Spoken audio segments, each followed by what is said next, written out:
Hi, welcome friends. So, this is related to a recent announcement which you may have heard about Franklin Templeton debt schemes.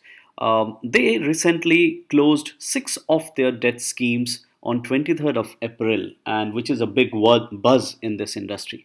Everybody is talking about this Franklin Templeton new shutdown announcement. Some feel that it is a fraud. Some feels that, and they are worried about their money, which they believe will never come back. And there are n number of different discussions which are going around related to this specific issue. But we thought that why not present an educative insight to the whole issue so that you should be able to take an informed decision about if you are invested in a Franklin Templeton funds. And also, this whole presentation will give you a confidence about one thing which we always say related to mutual fund, that mutual fund is the safest structured product on this universe. So that's the basic crux under which I'm going to present this whole session. And friends, let I will explain everything what happened in Franklin Templeton recent announcement and scheme close down. So do watch the video till end because it is going to give you a lot of insight about good investing and how to select funds also, and you will learn almost everything about a debt fund. So let me take you quickly through these whole action. And as you know, what the action is, that Franklin Templeton Mutual Fund has closed down its 26 debt schemes, and the announcement was made on 23rd night, and 24th April it became effective. Six schemes, friends, closed. And so basically, friends, we have to talk about few things which comes from the statement only. You see, Franklin Templeton has closed, so we have to understand about Franklin Templeton. So that's key thing. Secondly, it's closed down its scheme. So closed down, what is the word closed down and what happens? So we have to understand what does it mean by closed down. And its six debt schemes has been closed down. So you have to understand the distinction between debt schemes and equity schemes. So what is the difference between both these kind of schemes? So you have to understand this whole concept, and that's the way we are going to take you towards this whole discussion. So when you are listening to this whole presentation, be sure that we are the guys who are related to mutual funds from the ground level, in and out. So whatever we are talking on a very, very logical and sensible manner. So I'm sure it will help you. So friends, when we are talking about Franklin Templeton, it is must to understand because Franklin has announced this. So you must have to check some credibility about it. Who is Franklin? And what they do. So this picture in itself gives everything about Franklin. No doubt about the trust, the stability, the experience, expertise, everything is there. So research offices, global training trading offices, different countries, they are present across world, and their local asset management team is also very, very large. So you can't just expect a company like this to do something which is not in the interest of investors. So this gives a background, this gives a confidence to the viewer who are going to watch my video. So that gives you confidence that you are talking about someone who is really established, ethical, and one of the greatest financial institution in this world. So, dosto, when we are talking about Franklin Templeton India, that also is not 1 or 2 months old. It is basically here since 2 decades and more than 2 decades.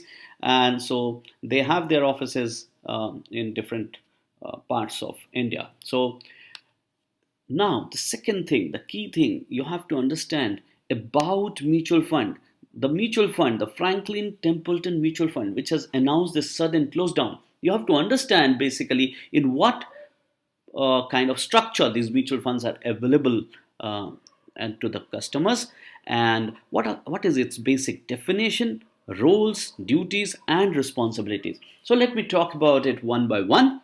First of all, you have to understand that mutual fund is just a vehicle to reach various issuers of investment products. It's not a product in itself. Basically, it's an intermediary, a kind of intermediary. You give them the money and they invest in the product which you have asked them to do so. So there are different options available under which they offer their investment management.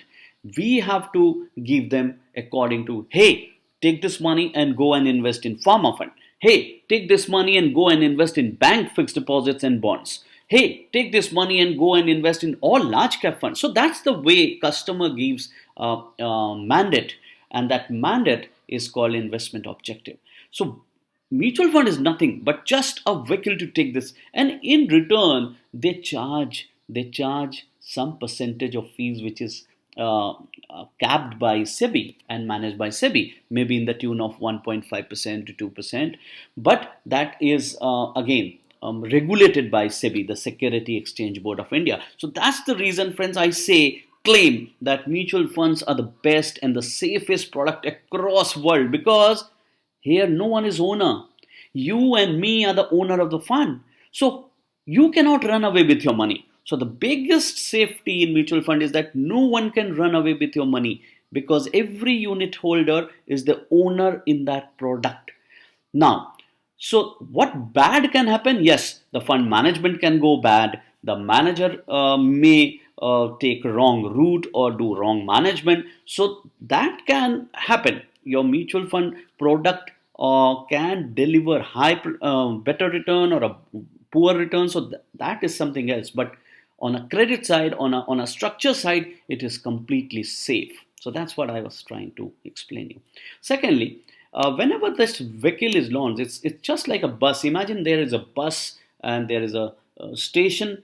There are n number of buses standing there. Some bus is going to, say, on the hilly range, Kurg, or say example Munnar or somewhere, and there are some buses going to the plain area, like maybe on a Gorakhpur or Lucknow or somewhere. So whenever they launch, they tell you the objective and destination. It's written on the bus clearly. Every customer has to choose according to their own information and knowledge about the destination. For example, if you don't know how and what kind of weather will be there in Lucknow, and you just onboarded this bus which was going to Lucknow, so you may find it difficult to really reach.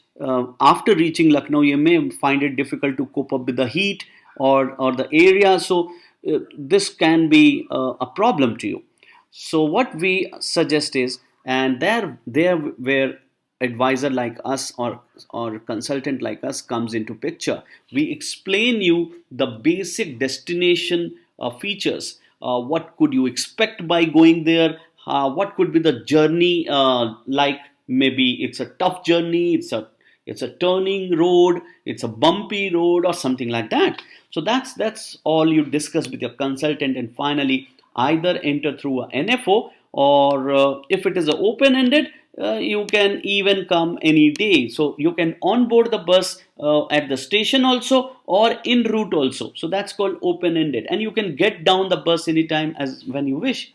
But in close-ended, you can onboard at one time only when there was an offer. But if you want to get down, you have to call someone else to take your seat, because you cannot just leave the seat and get down. So that's close ended. So as you understood, open ended, you can get down anytime. The fund manager or the fund owner, I cannot say owner, the fund manager and the fund house buys your unit back. So the fund buys your unit back and gives you the money, and you get down the bus. You are not required to bring someone else to take your seat. But in close ended, you are required to bring someone else to sit in your place. You cannot leave it empty. So that's why you have to go to stock exchange and sell your unit to someone else, because fund is not going to buy your units. So that's the basic difference, friends, open ended and close ended. And once you understood, let's go back to the basics and then see what are the roles and duties and responsibilities of a mutual fund. So the first role is to identify and invest in good financial products as per the scheme objective and mandate provided by the investors. You have to, a mutual fund is supposed to identify these products which are good. They should analyze it, they should study about it, and they should really understand that what they should expect at the destination. So because of that expectations, and accordingly they create a mandate, and then investors read those mandate. If they like it, they finally invest into it. Now, the second duty is when their duty is towards the trust. And what is trust? In mutual funds in India is formed as a trust because each unit holder is the owner. So all these owners together is being represented by a trust, which is an independent body and which is something like a police inspector, a full-time inspector to as a watchdog for the AMC. This trust ensures that the money of all the investors are safe in that terms. It is invested as per the basic objective. All the profits are distributed properly, all the losses are also being distributed properly, there is a correct valuation process, and they do every good practices. For example, if you take the example of a bus, so the driver is the AMC who is driving the bus, and the trustee is the traffic police, and who is looking at it and ensuring that everything is going right. They are not crossing the red light and green light, and they are doing and driving according to the basic law of the roads. So that's all what trust do. And the passengers who are sitting inside the bus are basically the unit holders. So, and the third is its responsibility is to abide by all the regulatory norms of investment management as laid down by SEBI. So that is again a very important responsibility of AMC. They should do everything in accordance with the regulations which are laid down by SEBI for mutual funds. So they do that, and that's the scenario which can create just a mock-up which I have created for your basic understanding. And as I said during the video that we are not going straight away to jump on Franklin issue. Before that, I'm taking 10-15 minutes to give you a detail about what is a mutual fund and how it is structured, so that you can get to understand that problem easily. So friends, this mutual fund vehicle, which is a mock-up of what mutual fund is, you see, these are the investors as I just shown you. These are the investors and sitting in the bus. This is an entry door and this is an exit door. So you see entry door and an exit door. And here we have a driver and whom we call a fund manager and AMC. So this fund manager and AMC has a basic job of taking everybody to the destination safely, properly, and as per the given mandate. So there can be different mandate. Maybe the driver will say, hey, the route is like this. I will drive slowly, but I will reach here. And there may be another driver who will say, hey, there will be bumpy road, but I will drive fast. So don't worry, keep your seatbelt tight and remain stayed. Don't hesitate. And I will certainly take you the destination faster. And once you reach there, you will enjoy it. So it's your choice, and this is generally, friends, called equity journey. When you invest in equity funds or participate in corporate companies' shares. So such funds have a bumpy road, but the overall return over a period of time is obviously higher. But if you choose a smooth road where no bumps, no hiccups, so obviously your journey will be a delayed journey. You will earn equal to bank rate or say something 7-8%. So obviously the person who needs a higher return need to face this what you call tough journey, but in which technical language we call it volatility. So you have to face this volatility. But if you don't want that volatility, obviously you will take a safer route, but then you have to compromise on the lesser return. So friends, that's how a mutual fund operates. All the journey is decided, transparent, and you, before sitting in the bus, should know exactly what kind of journey you are going to take. So that will give you confidence and patience also throughout the route. This is the key question here: what Franklin has done. So we have to understand, while driving their bus, did they meet any accident? So that's the key question. Uh, they took the bus to the wrong lane or kidnapped the travelers? Or have they changed the destination objective? Instead of taking us to Munnar, they diverted the bus towards Lucknow or Delhi. So is that so? Is there any such case? So we have to really drill it down to before really making our conclusion whether this action is a bad action or a good action. So friends, let's first understand what Franklin has done.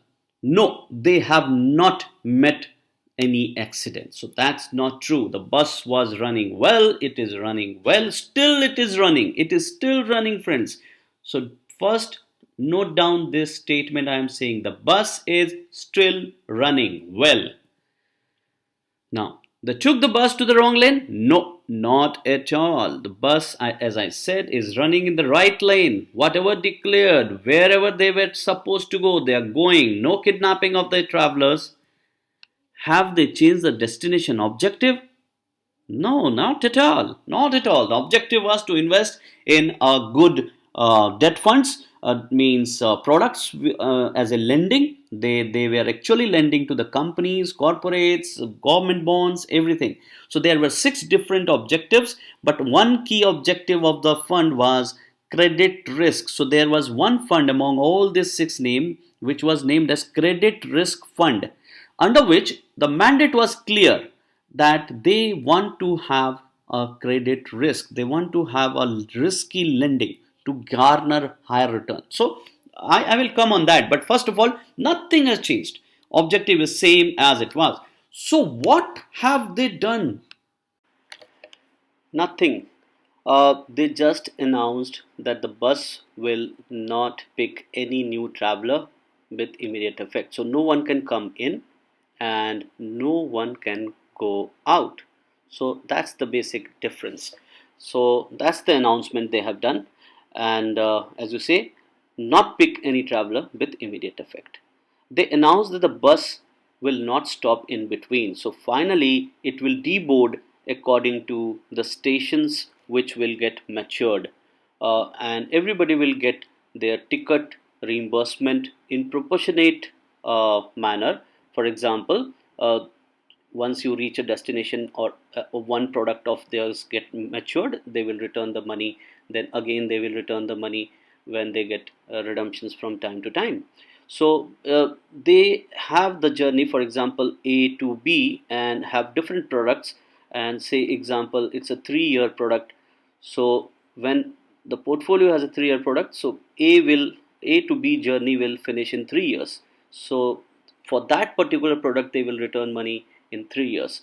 So that's the way they will announce all their different portfolio products they have. That's called average maturity. And friends, it's very important for you to understand the average maturity concept here. So each fund, when you invest in a debt fund, this is called, and it's advisable for every investor to align their tenure, their investment tenure, along with the fund's average maturity tenure. So that is also a lesson here, that whenever you invest and you think that your destination or your average tenure is say 3 years, so you should not invest in a fund whose average maturity is say 10 years or 11 years.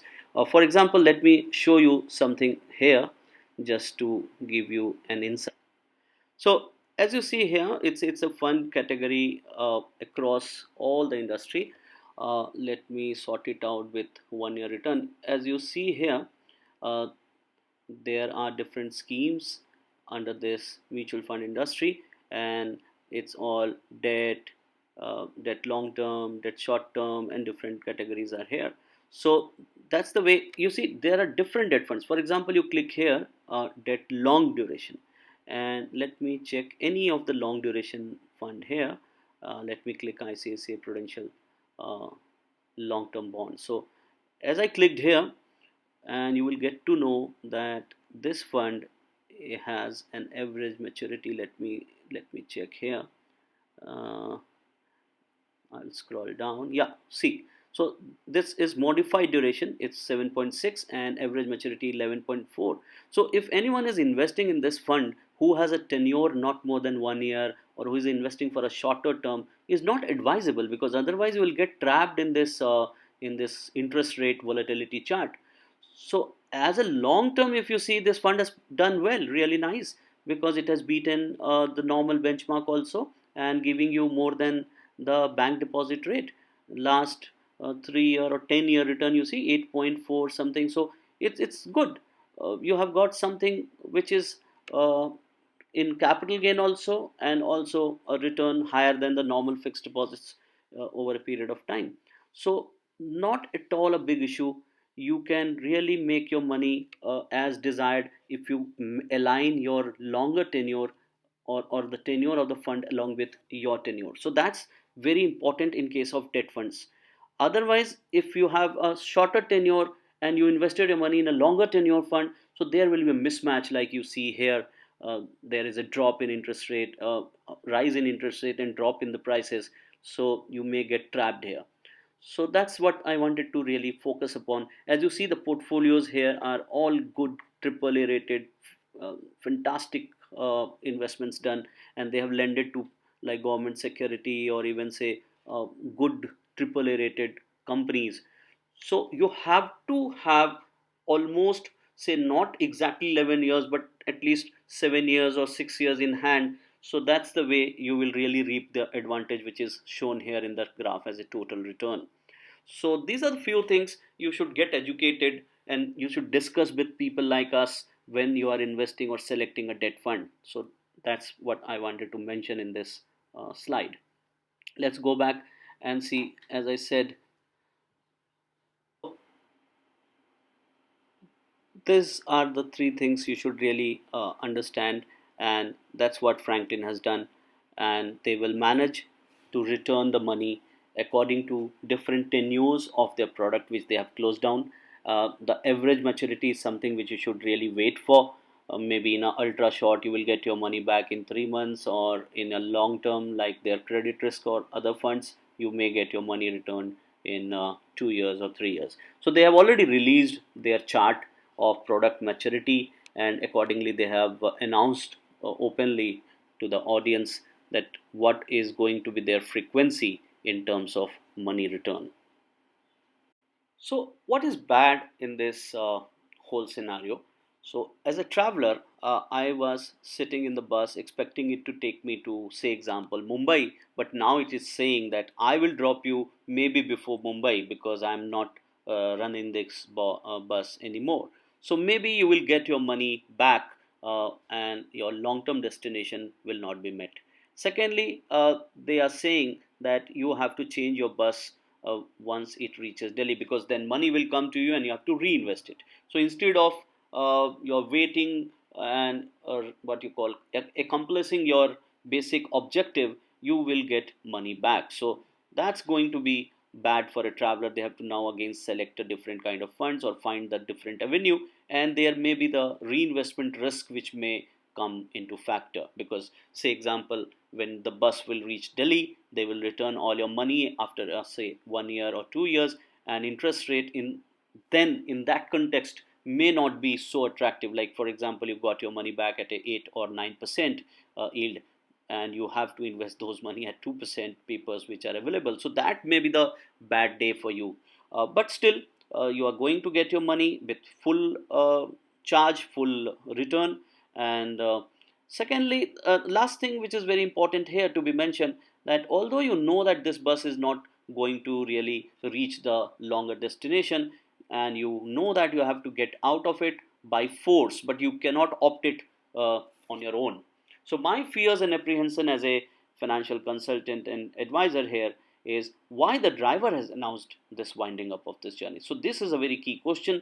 My second question is, and which comes to my mind, that is the road ahead really risky and dangerous? Because that is going, this question will actually give you an answer that whether you will be staying in other similar bus or you should leave all such bus. Because if the road is bad, if the road ahead is not good, because that's the signal which Franklin has given to all the industry people, that friends, I don't believe that the road ahead is good. So this is a key question, and we have to understand that can the driver actually who is driving similar buses in different companies, so will all they be dropping us at Delhi, or will it reach to the destination? Because if road is bad, it is bad for everybody. So that's something which is coming to my mind as a apprehension, and which needs to be answered. Now the fourth point is, will I get the full value of my ticket? Because say example, today I am closed and the scheme is now wind out. So will they return me the fair value? So yes, there comes the mutual fund where I always say that mutual fund is owned by the unit holders. They get all the profit, all the loss, but it is all yours. No one else can take your money. So if the fund has invested in something which is going to pay them 12% in 2 years or 10% in 3 years or whatever be, so that is all yours. So don't worry about it. You will get exact value for your ticket as they are going to get it from the borrowers back. So that is not a basic big thing, but that apprehension is answered because of regulatory stiffness. And obviously, my fifth basic query is, will there be fair distribution of ticket reimbursement? Yes. So again, it's all mutual funds, and that SEBI regulations, distribution policy, and all those things give you no concern. So these two things are not at all a major fear or concern to me, because that is well taken care by the regulatory structure of a mutual fund. So only thing which I'm concerned about, should I really be staying in other similar buses which are running on the same route? Okay. In order to give you again some confidence about the maturity profile where you are stuck up, say example you are a Franklin Templeton debt fund investors, and these six funds where your money is logged have an average maturity of around 6 months for their close to 17% of their portfolio. So around 17 to 18% of their portfolio is going to mature in next 6 months. So they will return the that portion in 6 months. Then there is 6 to 12 months. It's around 8%.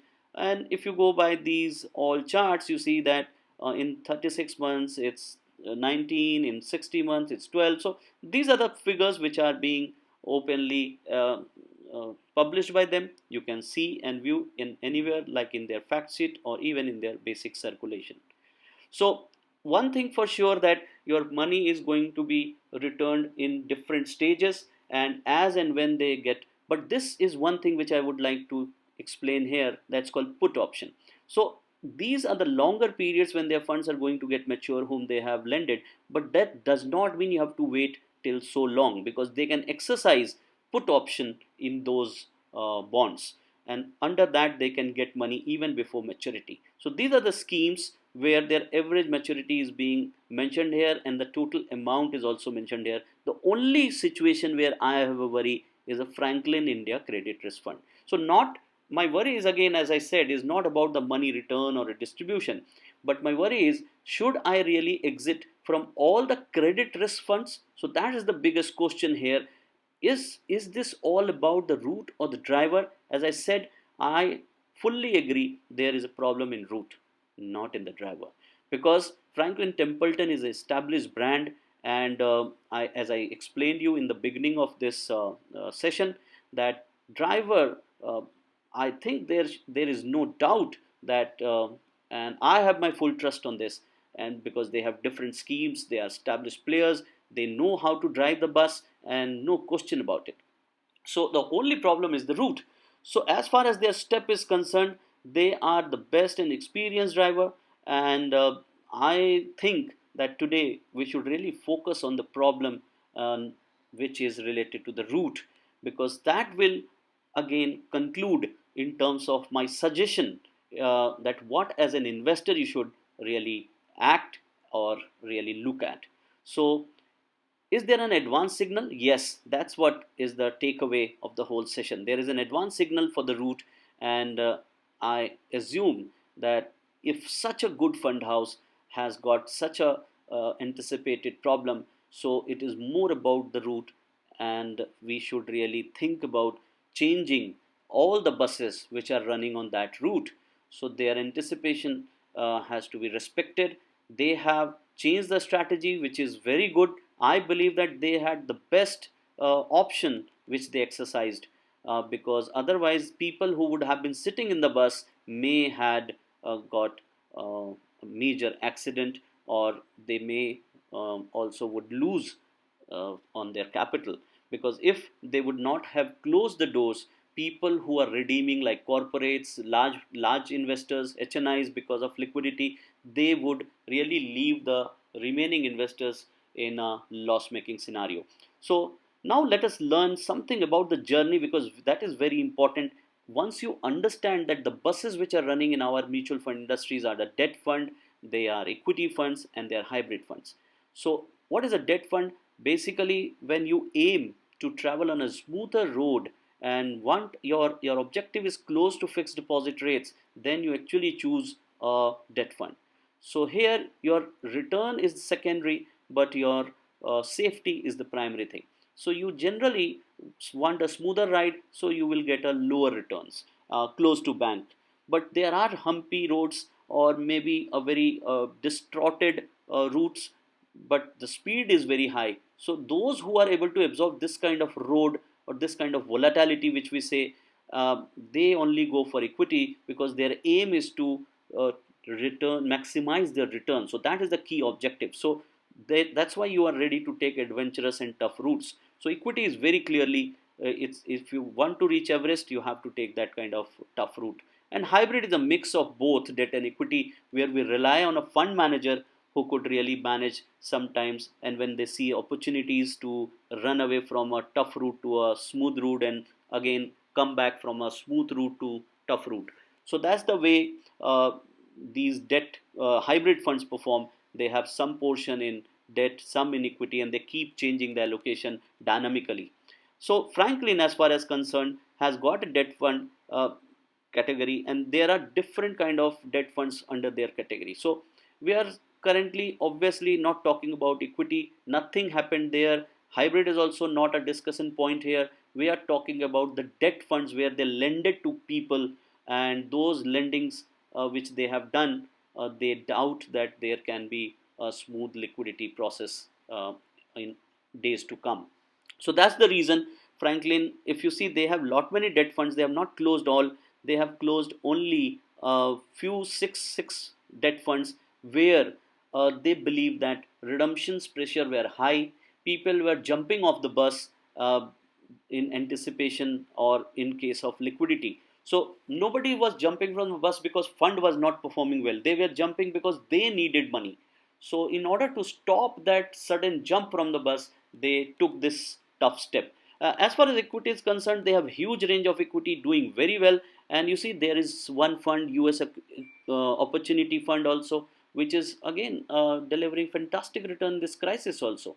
So as I said, in hybrid category or in equity category, there is no question. We don't want to really talk about that. So you should not conclude any such scenario that if there is a suspension in few of the schemes, that means Franklin is bad. So that was the point I wanted to make here, that they have suspended funds, but in your favor, for your safety, because they wanted that my existing investors should not get affected, or the people who remain in the fund should not get affected because of other people who are redeeming from the funds. And as you know, it's a very simple scenario. When you really invest or lend to someone, you lend for a tenure. So that tenure you have to really wait for to reap your profit. But unfortunately, because of liquidity demand, many people are now redeeming, and because of those redemptions, they are getting such pressure. And in order to manage that pressure, they close down their schemes. So as we say, mutual funds are the safest route to invest. Yes, I still claim the same with thumping hands and with all the confidence that overall in this whole universe, mutual funds are the best and the safest route. And when I say safety, I obviously mean that they are well regulated and by SEBI, as you know, Security Exchange Board of India, and that's why they are structurally safe. All the unit holders are the owner, and so no owner can run away with their own money. So in this scenario, when we talk about mutual funds, it's very clear in their objective. They are just the vehicle.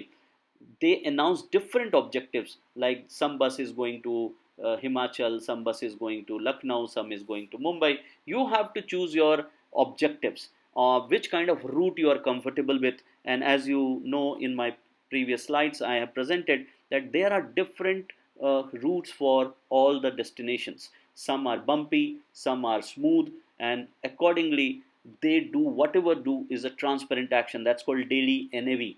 So its transparency does not should not be really be a factor to keep you away from mutual fund. Rather, transparency is something which should push you into mutual funds. just because this is the most positive factor, most positive feature of mutual fund. At least you know every day that what is happening. But transparency should not mean that you get feared in terms of low NAV, or sometimes you get greedy when NAV is running, because you have to focus on your objective. You have to focus on your basic destination and tenure. In between, if you have chosen equity fund, there would be volatility route. If you have chosen debt funds, there may be a smoother ride, but change in interest rate can be adjusted in between. So you have to stick to your plans. That's the basic thing I want to present here. And friends, as an investor, I really believe that in mutual funds, the fourth most important factor here is the decisive and learned managers who act on your behalf, and in just few 1 to 1.5% of the fees annually, you are actually hiring talented, learned, experienced fund managers to manage your portfolio. So that's really, really cool thing here. And as I said, that my final suggestion is that you should get down from all such buses which are going and running on this route, which route is called credit risk funds. And what is credit risk fund? It's simple that in the word itself it's written that fund manager will take risk. They will invest in double A minus or lower graded papers to generate higher returns. So, but in this COVID crisis situation, it's not working well on liquidity front. So we are suggesting you to leave all credit risk funds. But as a disclaimer, I must tell you that mutual fund is subject to market risk, and you must read all the offer documents or ask us for details about different risk involved in different kind of schemes, and accordingly select your product which you really want to invest in.